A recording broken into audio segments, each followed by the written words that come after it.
My name is Sam. I'm the Partnerships and Communications Manager here at Fairygodboss. Fairygodboss is the largest career community for women, and our mission is to improve the workplace by increasing transparency. We offer a ton of great free resources like anonymous company reviews, job listings, articles, virtual recruiting events, and so much more to help women succeed throughout their careers. Before we get started, we will be taking some questions at the end of the webinar today. So if you have any, feel free to leave them in the Q&A. You'll find that again at the bottom of your screen.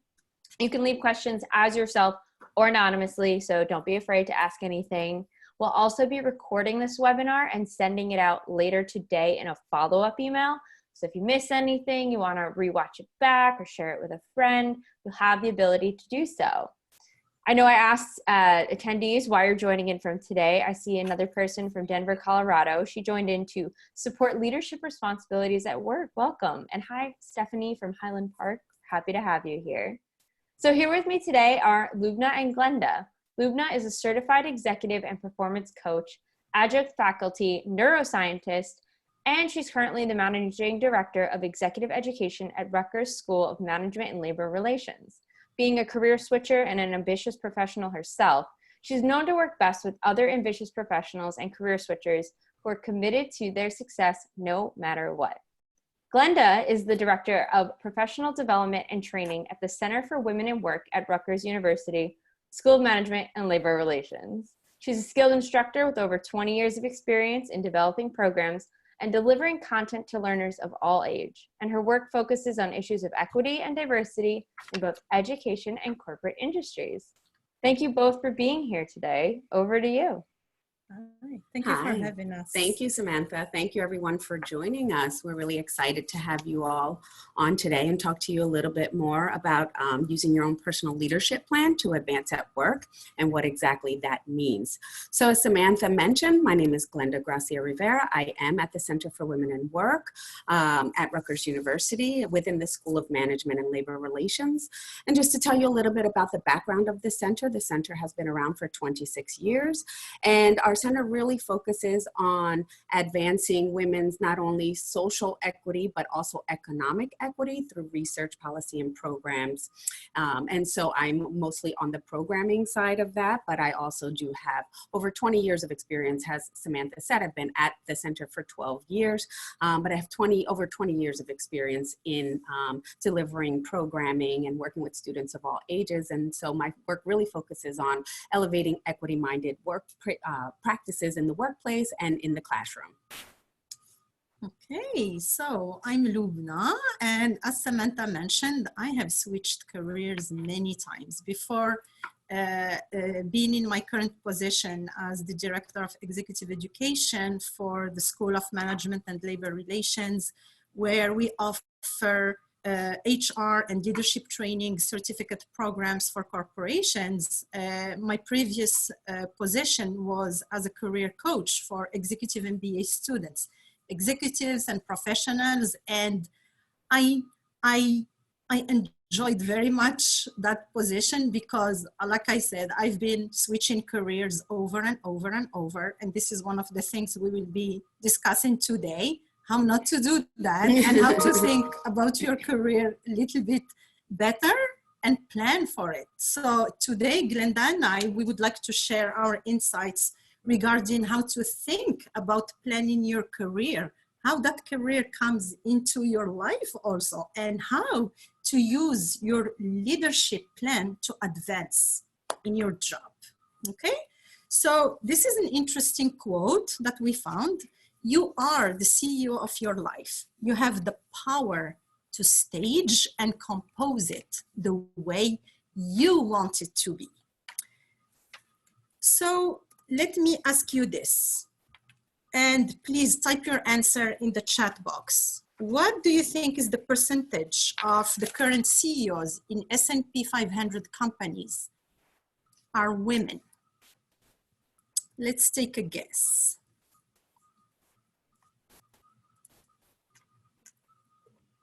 10, okay. 10, 40. Interesting. 5. Okay. 13. Okay. All right, so we have a wide range of guesses, and the winner is 5%. So actually, while women represent about 50% of the workplace, there are only about 6% of women CEOs. And the higher up women move, the higher they move up the ladder, the lower the number is. So today we want to talk a little bit more about that, right? And here are some workshop objectives that we've outlined very briefly. We don't have a whole lot of time to talk about this, but we wanted to touch on some of those really important key factors, right? So although we women have made great strides in the last 50 years, we see that there's been a real plateau, right? And those numbers have actually stalled in the last 5 to 10 years or so. And we really still only represent very small numbers in high leadership, particularly in any industry. There doesn't seem to be more than 25 to 30% women in leadership, even in those industries in which women are overrepresented, such as healthcare, education, nonprofit world, right? So we really want to think about why is that, right? And the first thing we want to talk about is identifying some of those barriers that exist for today, for women in today's workplaces. And then we're going to talk a little bit about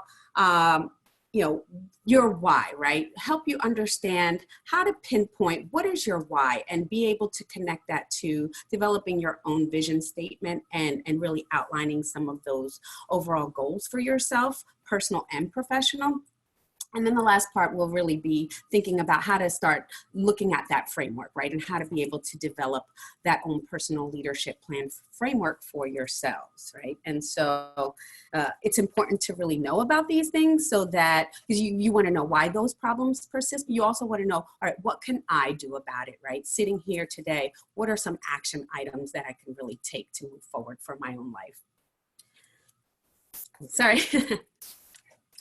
So first, before we start thinking about what can we do about some of these things, we really want to understand what are those barriers. And so the work that we are doing in this space, the work that I've been doing for the last few years in particular, I use Sean Andrews's model of the 4 barriers from her work in The Power of Perception. And so she breaks down these barriers into 4 major categories. The first of those being institutional mindsets and attitudes. The second one is individual. Number 3 is those structural barriers. And then the last one is those lifestyle choices. So those first 2 really touch on thinking about some of those socialization factors, right? What's going on in society that impacts institutions and impacts us as individuals. So when we're looking at those institutional mindsets and attitudes, we're really looking at those factors that rely heavily on the culture of a particular company or an institution, right? Those things that are really deeply ingrained in a place. They may not necessarily be tangible or visible, so to speak, but they are very easily felt, right? We know that they're happening, we feel them, we see the effects of them on a daily basis and over the long term. So what exactly are we talking about there? Well, you've heard the unconscious bias term being thrown around a lot for the last few years, I'm assuming, right? So that's where something like that would fall under, right? That would really be an institutional issue, right? We're thinking about unconscious bias. We're thinking about stereotypes of particular groups of people or individuals. How do those things manifest into microaggressions in the workplace? Another term you may have been hearing, most recently. And so what are some of those things that are in place that are really perpetuating the status quo, keeping things sort of as they are, right? Not helping us to advance because we are stuck in a particular mindset, so to speak. Another one of those things is what we call, well, not just we, right, but everybody, and what the research is talking about, this, what's termed the double bind dilemma. This whole thought about women can see in one of 2 ways, right? They can be really likable and friendly and nice, and everybody finds them to be very approachable and good to work with. But then in that sense, they're not perceived as being particularly competent or intelligent or good at their job. They're nice. They have more quote unquote feminine qualities and characteristics that they bring to the workplace.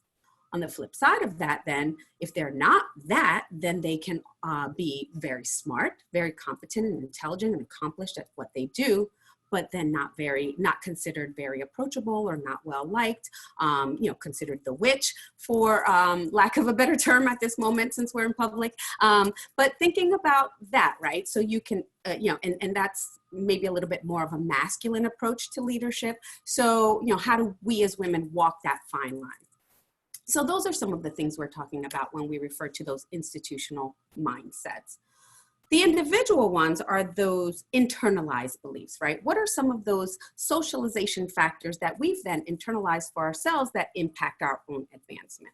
So here is where we're really thinking about something like imposter syndrome. I'm not sure if folks are familiar with that term, right? But when we think about imposter syndrome, we're really talking about this phenomenon in which people, and we know from what the research is showing us, that women and people of color and anyone who's considered in a marginalized group, so to speak, is particularly susceptible to this imposter syndrome, right? And it's this phenomenon of, despite the fact that you are very well accomplished, that you have several achievements, that you've reached a certain level of success, you still feel like a fraud, right? You still feel like an imposter. Oh my goodness, are they going to find out that I don't really know what I'm doing? Or did I really earn all of these accolades? Oh, I just got lucky along the way. I just knew the right people or what have you, and kind of attributing your own success to some external factors. And those things really do get internalized. And so really looking at some of those factors also that contribute to what's this theory about the confidence gap, for lack of a better term. This theory that women are just naturally less confident than men. And why is that? Is it because it's something that we're born with? Is it nature versus nurture? A lot, thinking about how we are socialized from very early ages. So some of those things, which can then lead to other more tangible factors when we're thinking about how we negotiate and advocate for ourselves, right? So we think about being susceptible to things like the imposter syndrome and the confidence gap. That's going to affect how we confront or how risk averse we are in the workplace in particular. So as being socialized as this, there's a really great book that talks about nice girls don't ask, right? If you're a nice girl, you'll just take what's given to you. You just take what's given to you. You're not going to advocate for yourself. You're just going to be happy that you have a job or what have you, right? And so some of those things just keep perpetuating as a result of some of these individual attitudes that are internalized. Next, we would then think about some of those structural barriers. Structural barriers is like that wall that you see in the picture there, right? Like some of those things that are really literally and figuratively put in place, perhaps not intentionally, to keep women and other marginalized groups and people of color from advancing in particular workplaces. So here's when we really want to think about what are the corporate policies and practices, right, or organizational practices that are put in place that really are built more to accommodate men's lives, right, and the reality that men face versus those that are more accessible to larger groups of people. So when we think about gendered processes that go into how promotions are enacted, right, how recruitment happens, how hiring happens, there may be things in place, very gendered language when people are putting ads in the newspaper. I guess people don't put ads in the newspaper anymore, right? But like if they have things on LinkedIn, right? There's a lot of research that talks about how some of those processes are very gendered and appeal more to a male audience than a female audience, right? So really thinking about some of those structural issues, the lack of access to informal networks. If we live in a world in which deals are made on the golf course, right? Well, who's playing golf?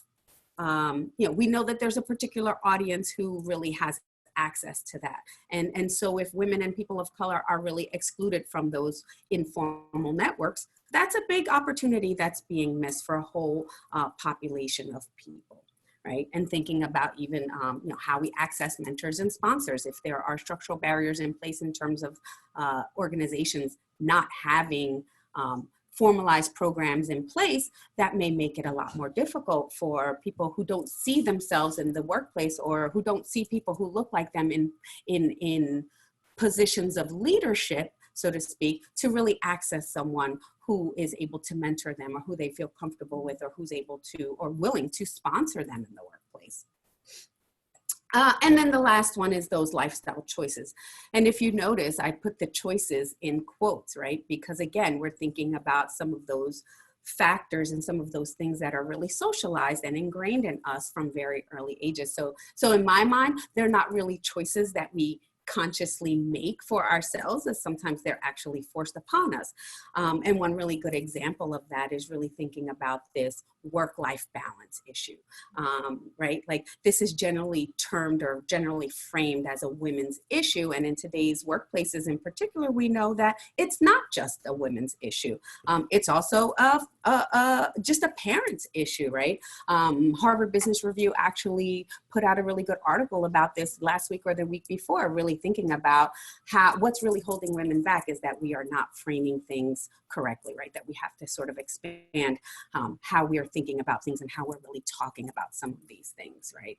What are the family responsibilities and the parental impact of being in the sandwich generation, right? A lot of those things, generational impacts. So a lot of those will fall under that barrier category of lifestyle choices. And I'm going to stop right here. Hopefully I gave you some good information. Lubna's going to talk to you a little bit more. This is great, Glenda. So as you can see, there are different types of barriers out there. However, even if there are barriers, we still need to think about taking a proactive approach when thinking about our career, when thinking about developing a plan. Let me just share with you very quickly that I have switched careers at least 4 times. I was a scientist, I did it for years, and I didn't like it. I wasn't in my element, and then every time I would go back to school and get another degree and go back to school and get another degree. What was I looking for? I had no idea what I was doing. The only thing I knew is that I wasn't fulfilled. I wasn't happy. I wasn't passionate about what I was doing. And to tell you the truth, until 5 years ago, I finally had like a big life event that forced me to work with a coach, and it forced me to sit and think about my life, my career, and then I put together a plan. And today I am where I am. I'm passionate about what I do for that specific reason. So basically, each one of us, maybe every couple of years, every 5 years, we need to sit and think about what we're passionate about, what motivates us, what's our purpose in life. These are big questions. When I ask people those questions, they're like, oh my God, did you just ask this question? I'm like, yes, I want to challenge you. I challenge you to think about those questions. They're really, really important. They're basic questions. And as Simon Sinek, he is a TED Talk leader, he suggests that all the best organizations, when they promote their products, they start with the why. Why are we doing what we're doing? Okay, and then you move from the why to how you do it and what do you have to do, not the other way around. Because many people are just hopping from job to job and career to career just because they're thrown there. They don't sit and think about, what's my purpose in life? What impact do you want to make in this world? How do you want to be remembered? Okay, these are big questions, but they're essential. So once you figure out why you're doing what you're doing, it'll be great to start thinking about how to do it and what to do exactly. So first, you have to develop short-term vision. There's a short-term vision like about 1 year, and then you have mid-term vision, 1 to 3 years, and then 3+. Where do I want to be in 5 years? And then for each of those visions, you're going to start putting goals. And it's much easier when you put things on paper, you see them, they're much easier to accomplish, okay? So what's my vision? Do I have a career plan? Do I have a life plan? Because, I mean, we're humans. We're not just working and having a career. This career has to fit within our life. What are we trying to achieve in this life?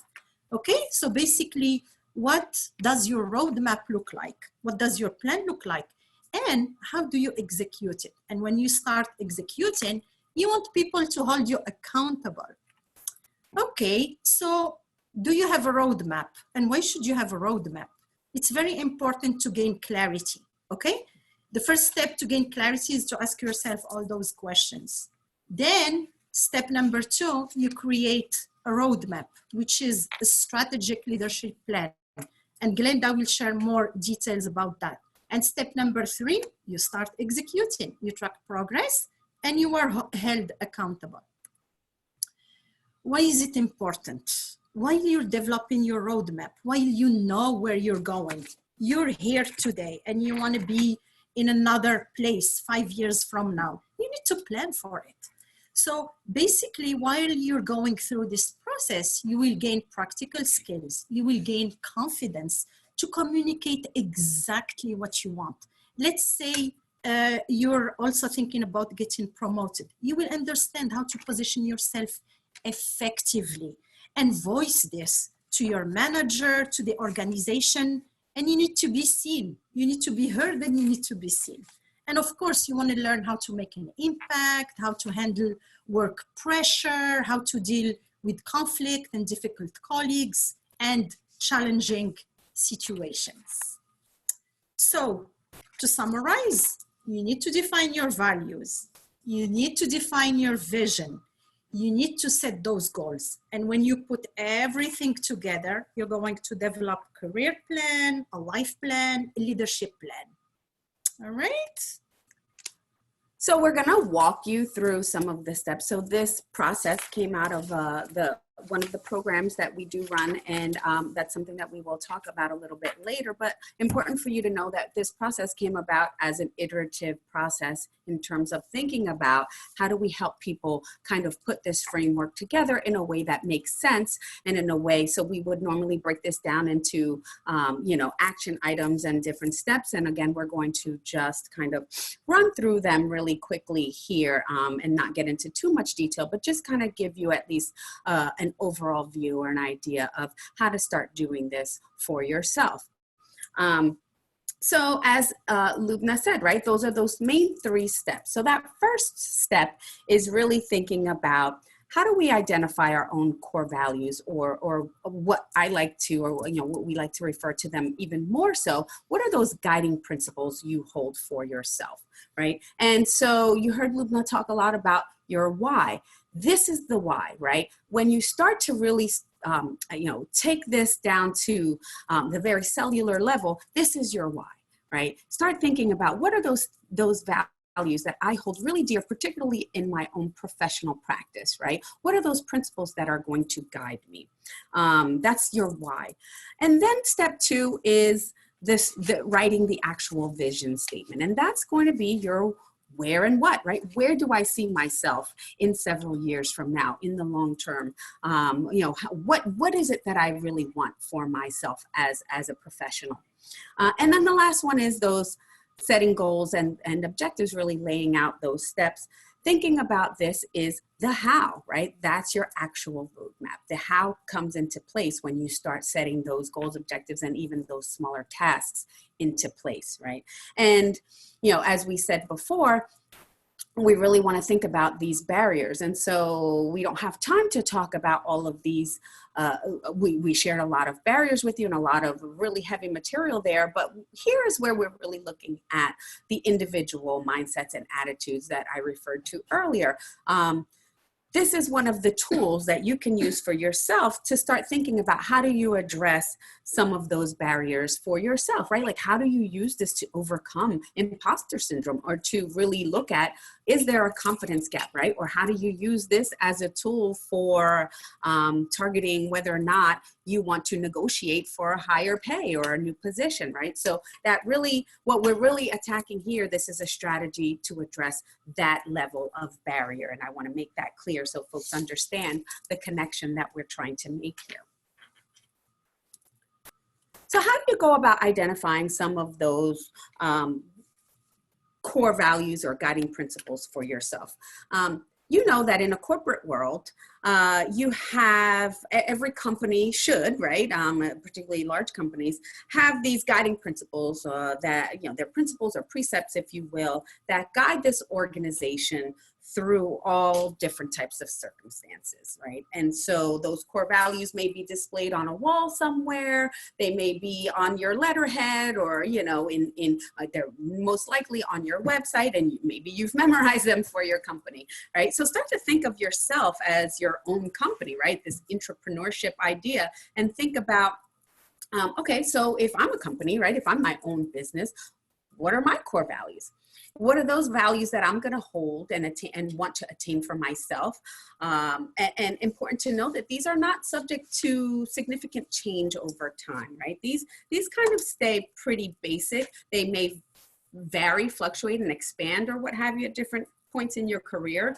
But they stay the same for the most part, right? And these are going to guide you through different circumstances, regardless of where you're working, regardless of the change in your goals or different types of strategies or the organization that you are engaged in. That's not really going to change. So for example, when I think about some of my own core values, right? So 3 of my top ones, I think about, obviously, diversity and inclusion is really important to me. Innovation is another thing, and empowerment. And when I think about the work that I did 25 years ago, even when I first started, or even when I was picking my major in college, those values still held true, right? I knew that empowering women, in particular women and girls, was really important to me, but empowering leaders, helping folks understand, right? And then innovation is something that's become increasingly important to me. But as I've thought about the work that I've done a long time ago, it's always been a part of who I am and what I valued.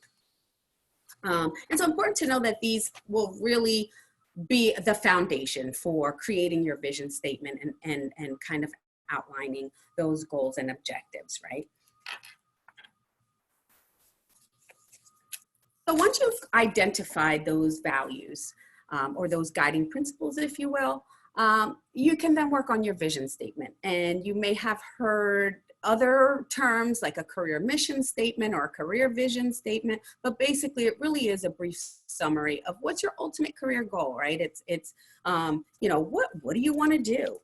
And while the guiding principles are a little more static, the vision statement can fluctuate a little bit more, right? Like maybe in 6 months from now, things have changed and maybe you no longer want to be in such and such department, or you don't want to, you know, any longer be an assistant director of blah, blah, blah, right? And so that one may change a little bit more than your guiding principles, so to speak, right? Important to understand that. So also ties in some of your guiding principles. I'll give you an example of my own in a minute.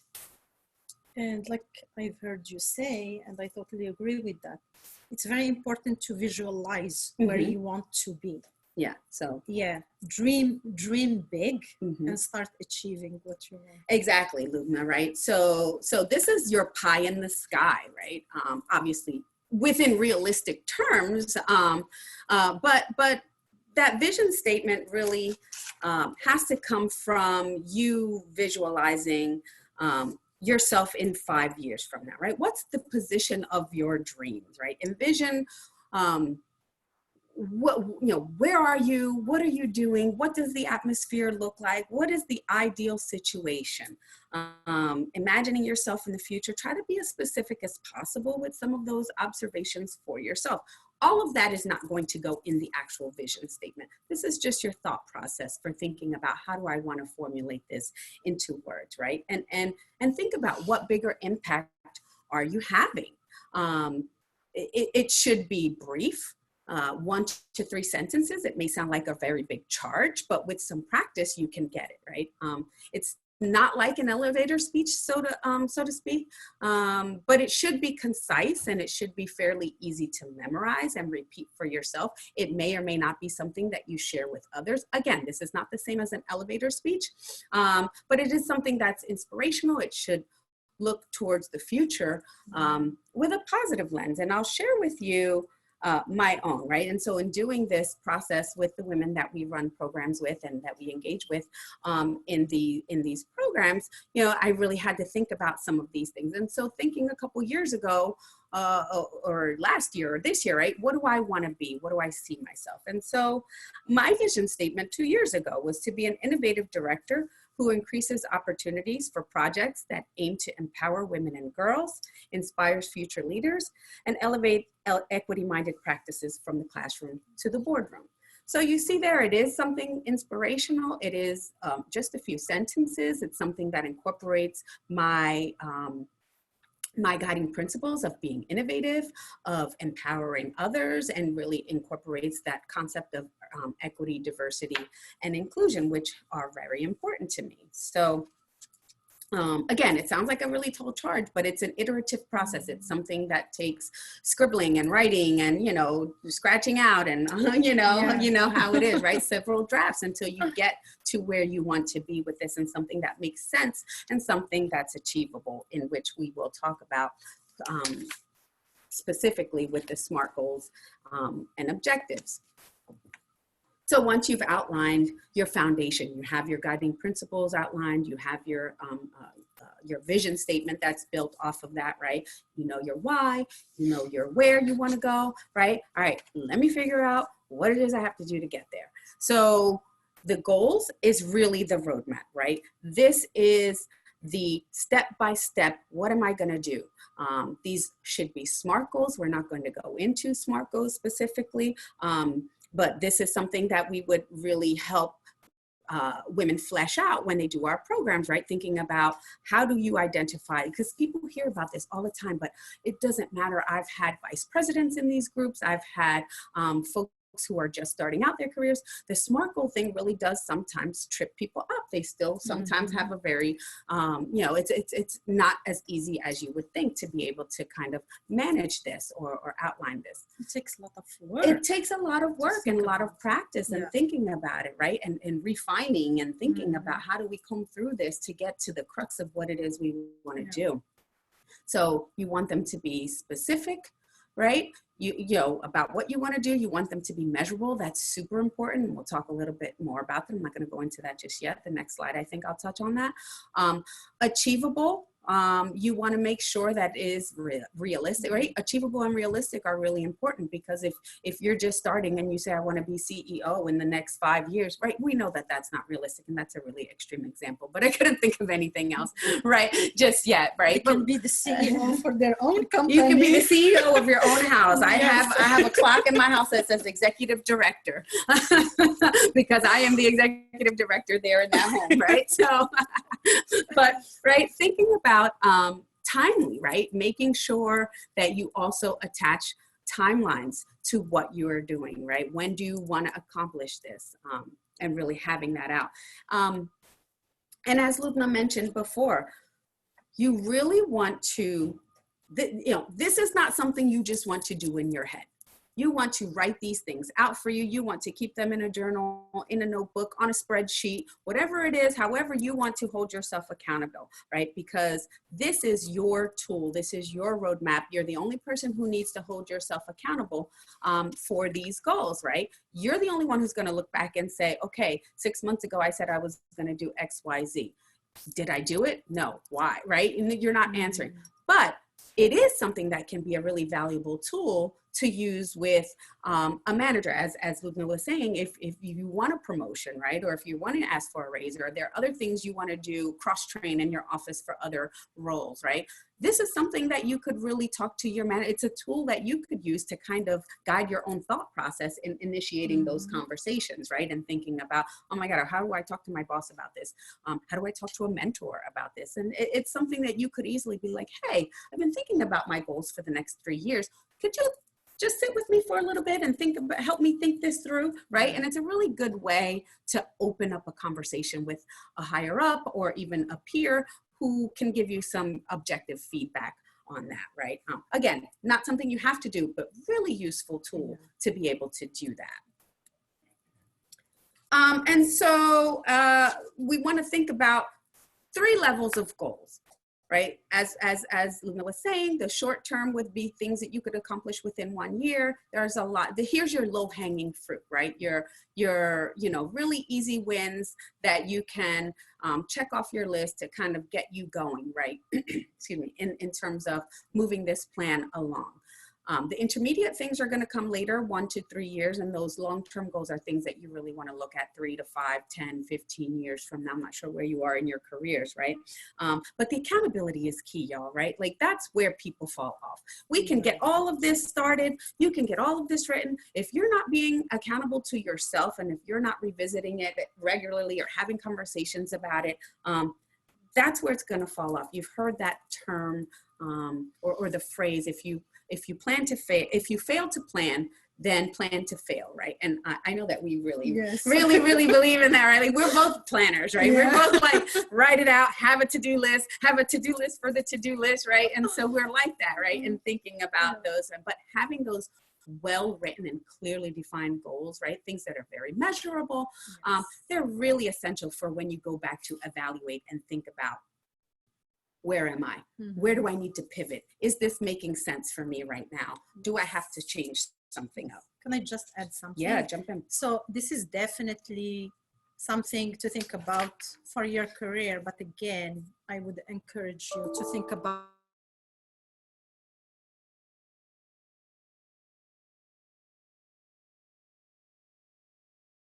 Hang on just a moment, everybody. Looks like our host dropped off for a second, but we'll get them back up and running in just a second.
There you are.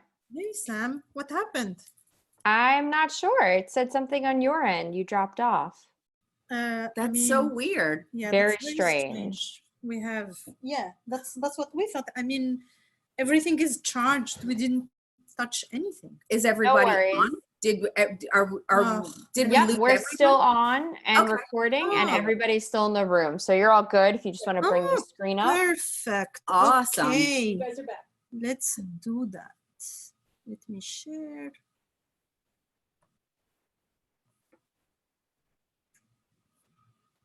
Awesome. So what I will say while Lubna's up and running this, today is the last day of Mercury retrograde, and so I'm going to blame it on that, right? Mercury retrograde ends today, people. So we are good to go. After today, everything's wiped out. Yes. All our communication issues, all of our tech issues, everything will be good after today. So what were we saying? Yes, so Glenda mentioned the importance of setting up career goals. Also do it for your life, because sometimes people move geographically, right? And that's part of your vision for your life. So have a career plan, have a life plan. And when you're setting up those goals, you can have a list of career and life and social things and health and wellness. You incorporate everything that's important to you. Yeah, yeah. important, especially because in today's society, we don't have a very clear distinction between work and life. I know Lubna takes work home all the time. I know I was at 11:30 doing work last night, right? Like our lives are not so clearly cut in a box now. And there's so much integration with our work these days. And so it's really important to think about it holistically in that way, I think. Yes. Okay. So what can we do? So what now, right? Like what can we do to help you on this journey, right? And Lubna and I will share a little bit about some of the programs that both of our centers offer. Again, we are both situated in the School of Management and Labor Relations, and we're able to work together on some of these initiatives to really empower women and think about some of these issues in the workplace and thinking about how do we advance women, again, from the classroom to the boardroom, what does that look like? So one of the programs, and it's sort of the flagship program that I've been talking about, is called Level Up, which is a leadership development for early career women certificate program that we've been running for several years. Level Up is it takes place over the course of 4 months. As you see, our next cohort is running next fall. So groups would meet once a month for 1 day, and we would explore a myriad of topics that really address some of the things that we were talking about earlier. So we talk about exploring women work and leadership as a whole, personal branding, which is another thing people are really talking about. I'm not sure if you're all familiar with this concept of what is personal branding, what does that mean for me? But personal branding and networking. We talk obviously about workplace diversity and inclusion, which includes conversations about understanding unconscious or implicit bias and concepts around micro-messaging and microaggressions. We talk a lot about this work and life issue, right? Like work-life integration. How do we start to address balance from a leadership perspective? We talk about social networks for career advancement, negotiation skills. We have a women's leadership panel that takes place at the end of the program. So this happens. We have modules that are run by mostly Rutgers faculty. We also have some practitioners who are experts in their field who come in and do some of this work for us. We have this whole process of developing the leadership plan as a big part of our program, which folks will do within a peer coaching group. We do have a smaller peer coaching group model that's embedded into the program where women will work together to be able to help each other with this issue of their personal leadership plan and flesh some of those things out and really serve as a community for one another in this aspect. So we do that for different corporations, different industries, banking, healthcare, financial services. Absolutely. Absolutely. Yeah. So most of the programs that we'll be talking about are done on an open enrollment, which is anyone could come and take the classes here at Rutgers, or we could come on site and do the programs for you. So we have companies who will hire us and bring us on site to do a customized program for their employees, right? They want a cohort of 15 or 20 women to do this. So, and I believe Lubna has the same sort of setup with the programs that she'll be talking about. Yeah. The other program for women is our mid-level executive women program, which is a little bit newer, fairly new. It was introduced last year. We call that our Changemakers program. And whereas the leadership for early career women is really focused on the individual and really thinking about how do I advance my own career? How do I think about some of the things as I'm in the pipeline for leadership? What are some of the things I should be thinking about when I get to particular positions or in a certain, to a certain place in my career?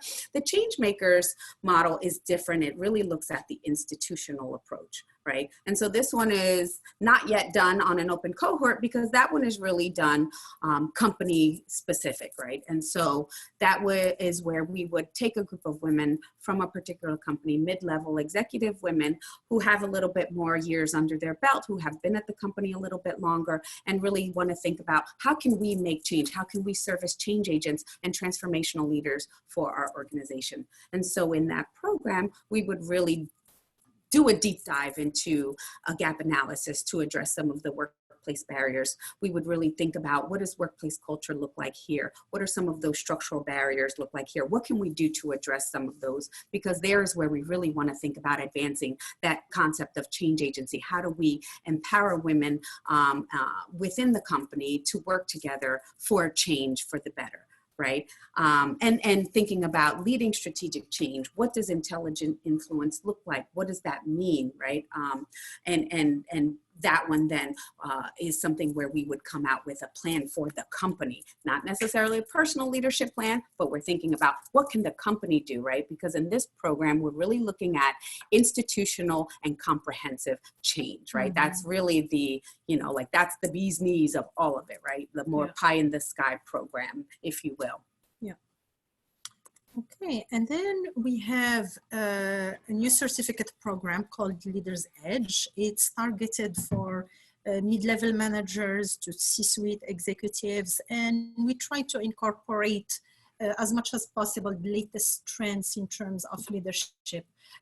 We have some topics that cover things like improving your ability to execute strategy, implement change, how to build more confidence through executive presence, how to build and lead high-performing teams, and how to foster a culture of innovation. We have way more modules. It's usually 10 modules, and we do them once a month because we are aware that people cannot just come for like a whole week or a whole 2 weeks. So we're trying to take those things into account. So the next one will be offered next fall. And we have another one called HR for the Fourth Industrial Revolution certificate program. And this one is mainly targeted towards HR professionals who are thinking about following the latest trends in HR. For example, we hear more and more from our executives that they want people who have the ability to align business strategy and HR strategy. Some people have only a degree in HR or only a business degree, but now more and more we see that that corporations want people who have both skills. Another topic in there is about implementing change in the organization. Another one that's very on top of the mind of people is talent analytics and artificial intelligence. So we have a lot of experts and faculty members who do a lot of research in this area and work with corporations. And this certificate program will be offered next April 23rd to May 21. So if you have any specific questions or you're interested in any of our programs, don't hesitate to reach out to us and we can open it for questions. Back to you, Sam. Thank you both so much for that wonderful presentation. As they mentioned, we'll be taking questions from the audience now, so you can feel free to leave anything you have in the Q&A. I already saw some come through, so we're going to get to those in just a moment. But a lot of people are asking about how you can register for these different programs that you're running. We'll be including links to their website in the follow-up email. And just so everybody knows, the website is smlr.rutgers.edu. Find information on the website about all of the programs. And again, we'll be including the links in the email that goes out later today. So if you want to just wait till it gets to your inbox, you can do that as well. So we did have a question come through from Hannah. She asked, how would you address changing your goals if you find they were set by a higher up and they're not aligned to your SMART goals? Huh. Oh, I know, it's a good question. So it sounds like that may be a performance review type goal. I'm assuming. Yeah, right? I think so. Right. And so I would break it down specifically by the SMART criteria. And have a conversation with the manager or supervisor, if you will, right? Like you would have to go in there with a really well thought out, right? Like what's the smart piece, right? Is it the time is not realistic? Is it, we know that we couldn't get to 15% in 2 months, right? Like you really would have to break it down to which of those, making a good case. I think doing your research and having all of the ammo when you go in for that meeting is really the best approach for that, is having facts to back up, well, why won't this work? Why is this not considered a SMART goal, or what's not realistic about this? Or, and then also what an alternative goal is, right? What could be the backup goal, right? What's more realistic? What is something that's a little bit more measurable or a little bit more specific that we could include in that, right? Because if I'm a boss, then I don't want you to just come to me with problems. I want you to come to me with a potential solution as well, so that we can talk through this. And I will say that a lot of times, this is not just a women's thing, but we are prone to it, that we build a lot of this stuff up in our head that, oh my God, I can't talk to this person. I can't talk to this person. They're not going to listen to what I have to say. When really, all you probably have to do is have a conversation. I think a lot of times we build it up in our heads like, oh my God, this is so much worse, right? But that's my, that's my take on it. Yes, I totally agree. And I mean, I know that I appreciate very much when people come to me with a proactive approach and they have thought about what they want to achieve. I like that very much, okay? We sit and then we see how it fits into the goals we have for the department.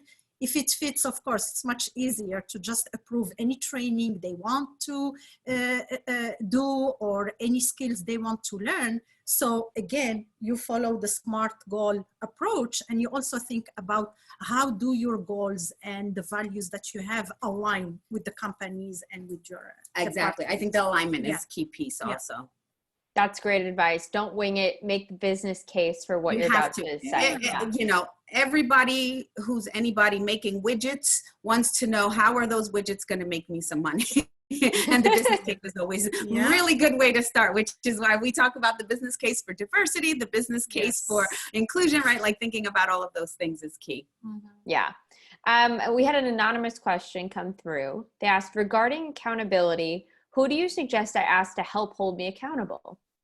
Oh, it's a good question. It could be different people. If you're working with the mentor, for example, that would be the best person who can hold you accountable. If you work with the coach will definitely hold you accountable.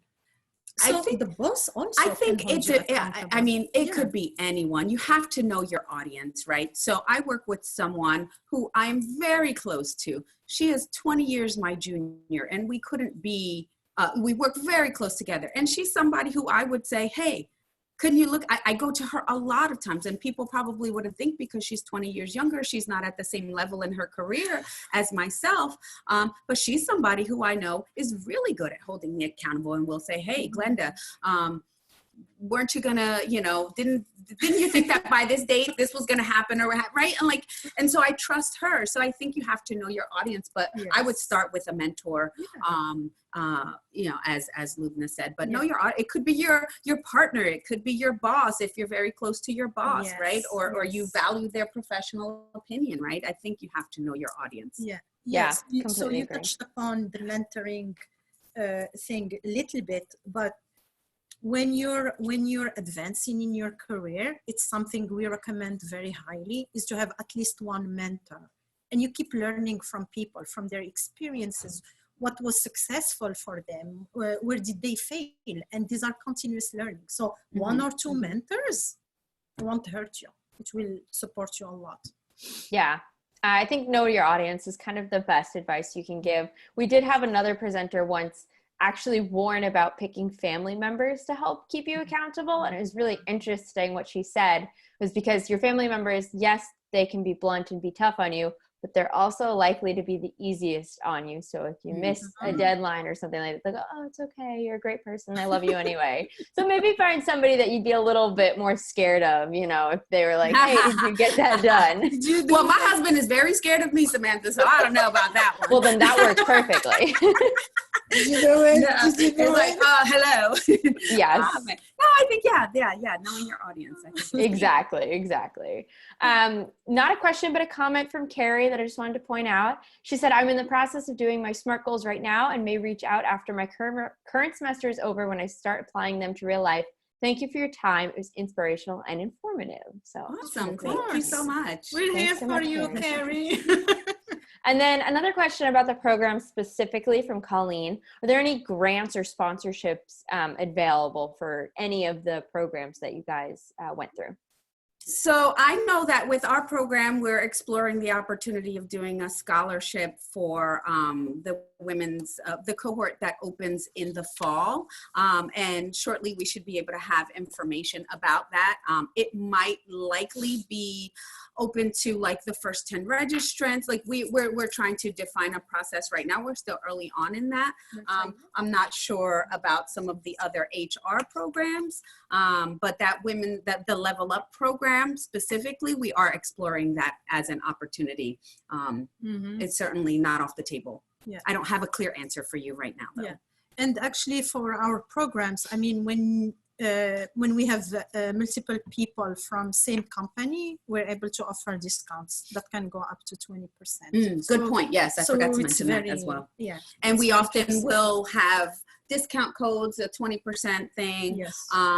So pay attention to those follow-up links. Yeah. If you have any specific questions about the programs, I know people had very specific questions about their, situation.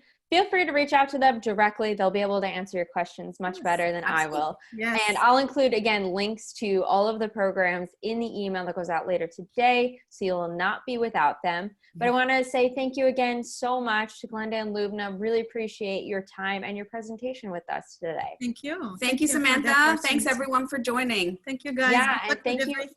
Thank you, everybody, for being here today, taking the time out of your day to do this presentation. It's going to help you in your careers, and you should be proud of yourselves for that.